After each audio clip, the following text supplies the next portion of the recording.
দর্শক, বিশ্বকাপের আগে আর্জেন্টিনা দলে এলো ভয়াবহ দুঃসংবাদ।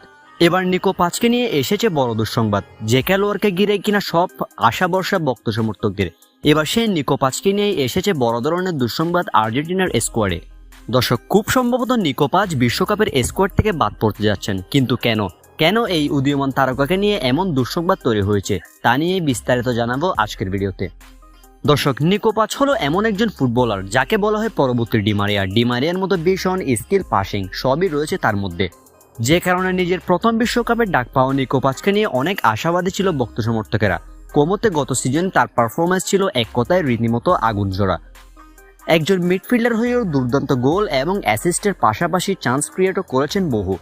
সেই নিকো পাচ নিজের প্রথম বিশ্বকাপের স্কোয়াডের সুযোগ পেয়েছে। লিওনেল স্ক্যালোনি 26 সদস্যের যে ফাইনাল স্কোয়াড ঘোষণা করেছে সেখানে নিকো পাচের নামও ঘোষণা করা হয়েছে। ইতিমধ্যে আর্জেন্টিনার হয়ে ট্রেনিংয়ে যুক্তরাষ্ট্রের কানসাসে যোগ দিয়েছেন নিকো পাচ, ট্রেনিংও চালাচ্ছেন ভালোভাবে। কিন্তু এবার নিকো পাচকে নিয়ে গতকাল এসেছে বড় ধরনের এক দুঃসংবাদ। দর্শক, মূলত নিকো পাচ কোমর হয়ে ম্যাচ খেলতে গিয়ে গত মৌসুমে যে ইনজুরিতে পড়েছেন সেখান থেকে এখনো 100% ফিট হয়ে ফিরতে পারেনি, যে কারণে মূলত তাকে নিয়ে তৈরি হয়েছে বিশাল শঙ্কা। অর্থাৎ নিকো পাচের বিশ্বকাপ থেকে বাদ যাওয়ার সম্ভাবনা 60% বলা চলে। নিকো পাচ আর্জেন্টিনার হয়ে ট্রেনিং চালালেও বিশ্বকাপের জন্য সম্পূর্ণ ফিট নয়, এমনটাই এসেছে মেডিকেল রিপোর্টে। অর্থাৎ সম্পূর্ণভাবে ফিট নয় এমন কোনো খেলোয়াড়কে বিশ্বকাপের স্কোয়াডে নেবেন না স্ক্যালোনি, সেটা স্ক্যালোনি এর আগেই নিশ্চিত করে জানিয়েছে। এবার নিকো পাচকে নিয়ে এই জন্যই তৈরি হয়েছে ধোঁয়াশা। দর্শক, নিকো পাচ এখনও তার ব্যথা থেকে সম্পূর্ণভাবে সেরে উঠতে পারেনি, যে কারণে নিকো পাচ বিশ্বকাপ থেকে বাদ পড়ার ঝুঁকিতে রয়েছে। ব্যক্তিগতভাবে আমার মনে হয় নিকো পাচ আর্জেন্টিনার জন্য এই টুর্নামেন্টের বড় ট্রাম্প কার্ড হতে পারত। তাই মন থেকেই চাই সে যেন স্কোয়াড থেকে বাদ না পড়ে।